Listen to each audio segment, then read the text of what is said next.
جب اللہ پاک کسی کے ساتھ خیر کا ارادہ کرتے ہیں تو اسے دین کی سمجھ دیتے ہیں. یہ آپ کے دلوں میں جذبہ پیدا ہوا، یہ اللہ نے کیا. اور آپ جتنے ہو، کسی چچا کے، ماموں کے، پھوپھی کے، خالہ کے، بہت سارے بچے ہوں گے آپ کے رشتے داروں، ان سب کے بیچ میں سے جیسے یہ باغ دیکھا ہوگا نا، پھولوں کا باغ، تو وہ پھول چننے جاتے ہیں تو جو پھول خوب اچھا کھلا ہوا ہوتا ہے، کچھ کلیاں ہوتی ہیں، اس کو لاتے ہیں، اس کا ہار بناتے ہیں، اس سے ساری مجلس مہکتی ہے. تو یہ آپ جو ہیں، یہ تو اللہ کے پسندیدہ، اللہ نے پسند کیا، لیکن ساتھ کے ساتھ بتا بھی دیا اللہ پاک کہ میں نے تجھے کیوں پسند کیا. تیری کوئی 4 آنکھیں ہیں، تیری کوئی 6 ہاتھ ہیں، ہاتھ پیر تو وہی ہیں، پسند کیوں کیا میں نے؟ فاستمع لما یوحی، جو وحی کی جائے. اب جس میں جو عربی دوم کے جو لڑکے ہوں گے، یہ تو نحو جانتے ہیں نا، نحو پڑھتے ہیں. تو سمع میں اور استماع میں فرق ہے. سمع کے معنی سننا، اور استماع کے معنی اپنے آپ کو حوالے کر دینا کہ کان تو کان ہے ہی، سر سے پیر تک اپنے آپ کو کان بنا دو. اور یہاں سننا کیا ہے؟ اننی انا اللہ، پہلا سبق اللہ کی توحید کا، اللہ ہی سب کچھ، اللہ ہی سے سب کچھ، یہ پہلے دن کا سبق. اسی لیے اپنی حیثیت، اپنی نوعیت، ہم کون ہیں. مجھے یاد آیا، ہم جب مدرسے میں تھے، ایک مرتبہ سیلاب آیا تھا وہاں لکھنؤ میں، وہ گومتی کنارے ہے، بہت زبردست سیلاب. کھانا ہمارا کشتیوں میں، مطبخ سے کشتیوں میں آتا تھا ہمارے کمروں پر، اتنا پانی. اور ساری رات ہم سنتے تھے بچاؤ بچاؤ. مائیں ان کے چھاتوں پر چھوٹے چھوٹے بچے بہ رہے ہیں، سامان اور کتنے اور کیا کیا. جب وہ سیلاب ختم ہو گیا تو ہمارے حضرت مولانا ابو الحسن علی ندوی رحمۃ اللہ علیہ کا نام سنا ہوگا سب نے، یعنی بہت بڑے.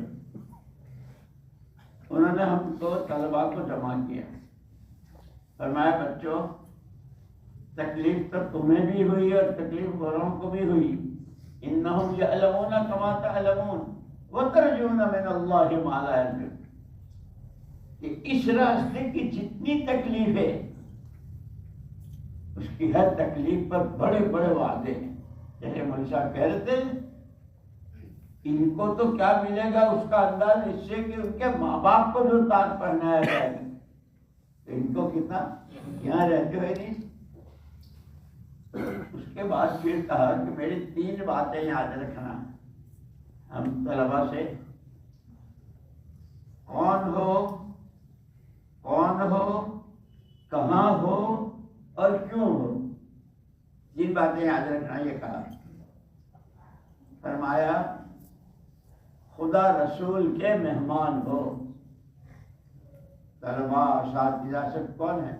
علم نبوت کو حاصل کرنے والے مہمانان رسول، مہمانان خدا ہے.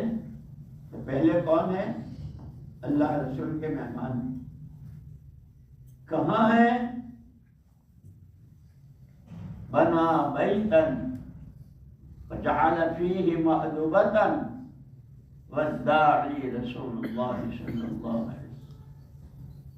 پورا اسلام جو ہے بہت بڑے مکان جیسا ہے، بہت بڑا مکان. اس میں دسترخوان چنا گیا، روزانہ دسترخوان لگتا ہے نا.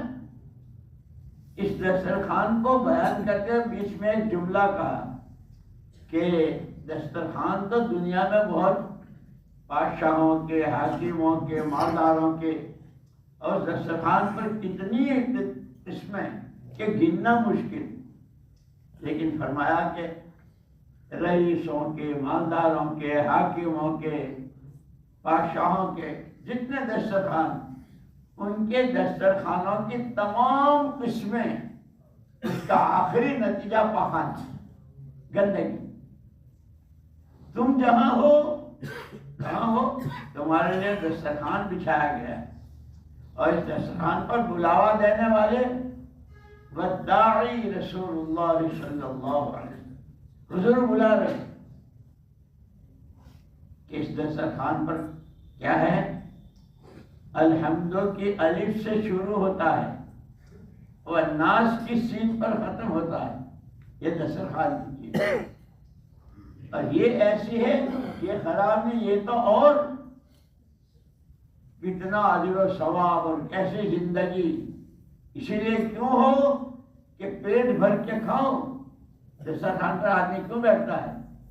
کہ ایسا کا کہ دوسرا بھی کہنے لگے یار بس کر، کہ نہیں، سب سے پہلے ہدی للمتقین، بناؤ تقوی کتنا بناتے ہو، بناؤ ایمان کتنا بناتے ہو، کتنی آخرت، کتنا اللہ رسول سے محبت، کتنی اطاعت، کیسی سنتوں کی پابندی۔ اسی لیے کہ یہ مدرسے جو ہیں، جیسے فیکٹریوں میں سامان بنتا ہے نا، سامان بنتا ہے، مدرسوں میں آدمی بنتے ہیں۔ کیسے آدمی بنتے ہیں؟ علماء، مفتیان، مفسرین، کہ جن سے دنیا کو نور ملتا ہے۔ اس لیے کہ جہالت جو ہے، جہالت یہ کفر کی صفت ہے۔ اس لیے حضور اکرم صلی اللہ علیہ وسلم کہہ رہے ہیں، اور کیسا علم لے کر آئے کہ جیسے آپ کے بعد کوئی نبی نہیں، ایسے آپ کے بعد، آپ کے والے علم کے بعد کوئی علم نہیں۔ تورات، زبور، انجیل، بڑی بڑی کتابیں، وہ بھی آسمانی، لیکن سب منسوخ، اور وہ قرآن ہم ہاتھ میں دے۔ لیکن ہمارے مولانا عبید اللہ صاحب رحمۃ اللہ علیہ فرماتے تھے کہ صحابہ کرام رضوان اللہ نے 600 سال تک شرک و کفر میں اور جہالت میں رہے، پھر ترقی کی، تو کیسی ترقی کی؟ قیامت تک کے لیے انسانوں کے لیے نمونہ بن گئے۔ کائے سے بنے؟ کہ ان کے اندر کی سچی طلب۔ پھر مثال دیتے تھے، جیسے صبح ہوتی ہے نا، ایک ہوتی ہے صبح صادق اور ایک ہوتی ہے صبح کاذب، ایسے حکیموں کے یہاں ایک ہوتی ہے سچی بھوک اور ایک ہوتی ہے جھوٹی بھوک۔ جھوٹی بھوک پر مجھے بہت بھوک لگی، بہت بھوک لگی کہتا ہے، بیٹھا 2 لقمے کھایا اور گلاس، تو کہہ رہا تھا کہ بہت بھوک، بس ہو گئی، معلوم ہوا بھوک نہیں، بھوک کا ایسے طلب طالب علم کہ جو سچا۔ اب میں تمہیں کہاں کہ حضرت رائے پوری رحمت اللہ علیہ کا نام سنا ہے؟ یہ مشکات والے اور بڑے درجے کے طلبہ، انہوں نے تو سنا ہوگا۔ جب دارالعلوم دیوبند شروع ہوا تو وہاں اس وقت میں مطبخ نہیں تھا، دیوبند کے گھروں پر طلبہ تقسیم تھے، کوئی گھر والا 2 طالب علم کو، کوئی 3 کو، کوئی 5، اتنا ان کا کھانا پینا کرتے۔ حضرت مولانا رائے پوری صاحب رحمۃ اللہ علیہ جب آئے تو کوئی گھر نہیں تھا، تو وہاں کے انتظام والوں نے کہا کہ بھائی اس وقت ہمارے پاس انتظام نہیں ہے، یعنی کوئی گھر ایسا نہیں کہ جس کے ہم تم کو ان کے حوالے کریں، آئندہ سال آنا۔ تو حضرت رائے پوری رحمۃ اللہ علیہ نے کہا کہ اگر میں اپنے کھانے کا انتظام خود کر لوں تو مجھے پڑھنے دیں گے؟ پڑھ لینا۔ پڑھنا شروع کیا، سبق میں حاضر ہوتی تھی۔ رات جب اندھیرا ہو جاتا تھا، سارے سبق، دور، تکرار وغیرہ سب ختم ہو جاتا تھا، تو حضرت دیوبند کی گلیوں میں اور محلوں میں جاتے تھے اور تربوز کے، اور ایسے پھلوں کے چھلکے وہ لاتے تھے اور اس کو دھو کر صاف کر کے پورا ایک سال اس طرح گزارا اور دوسرے سال داخلہ ہو. جب طلب سچی پھر کیا ہوئے بڑے بڑے علماء بھی ان کے اس لیے بھائی سچی طلب کے ساتھ جیسے سچی صبح سچی بھوک. مفتی شفیع صاحب رحمۃ اللہ علیہ نام تو سنا ہے نا, جن کی تفسیر ہے قرآن کا ترجمہ ہے, سنا ہے نا. وہ دیوبند میں پڑھتے تھے, عشاء کے بعد اپنے ساتھیوں کو لے کر بیٹھتے تھے اور تکرار کرتے تھے. طلبا تکرار کرتے ہیں آپس میں, بہت دیر ہو جاتی. ان کی والدہ محترمہ اللہ ان کے درجات بلند فرمائے, وہ انتظار میں بیٹھی رہتی تھی شفیع آئے گا اس کو کھانا کھلانا. کبھی 12:30 کبھی 1 جتنا لمبی تکرار.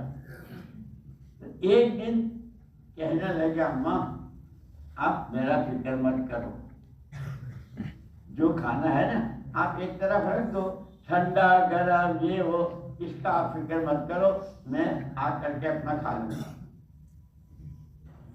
جب آدمی کو علم کی سچی طلب ہوتی ہے کہ مجھے سیکھنا ہے تو پھر وہ ٹھنڈا اور گرم اور یہ جیسے مول صاحب سنا, بہانے نہیں بنانے بلکہ جس وقت کا جو عمل. اور ہمیں ہمارے استاد نے بتایا تھا کہ طالب علم 3 چیزوں کا اگر اہتمام کر لے تو اسے پھر امتحان کی راتوں میں جاگنے کی ضرورت نہیں. سارے سال پابندی سے مطالعہ کرے, استاد کا سبق پورے اہتمام سے سنے درجے میں, اور اس کے بعد تکرار کر لے. اس پر بیچ میں ایک بات یاد آئی.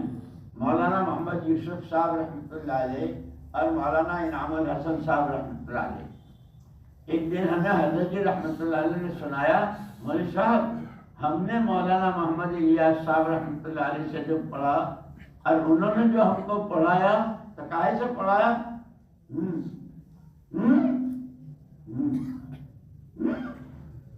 حضرت یہ کیا فرمایا کہ مطالعہ ہمارے ذمہ تھا, عبارت پڑھنا.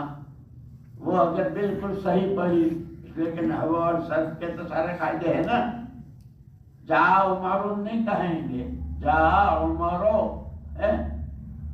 وہ تو غیر منصرف ہے. تو کیا سارا ہم کو عبارت بھی ہمارے ذمہ, صحیح پڑھنا. صحیح پڑھی تو فرمایا یعنی صحیح ہے, غلطی کی معلوم ہے کچھ ہے گڑبڑ, پھر سدھار دیں. اس کا ترجمہ بھی ہمارے ذمہ ہے, یہ کیا کہہ رہے ہیں اور اس کا مطلب یہ کیا کہنا چاہتے ہیں, اس کا مطلب کیا ہے. اگر تینوں چیزیں صحیح ہوئی, اتنی محنت کی. اسی لیے یوں کہتے ہیں کہ علم تو اللہ کی ذاتی صفات میں سے ہے, اور آپ تو بہت سعادت مند ہو. اللہ نے آپ کو کتنے سارے رشتہ دار اور کیسے کیسے حیثیت والے, ان سب کے بیچ میں سے اللہ نے چنا. اور اللہ کی ایک سنت ہے, جو اس کی نعمت کی قدر کرتا ہے نعمت کو برآمد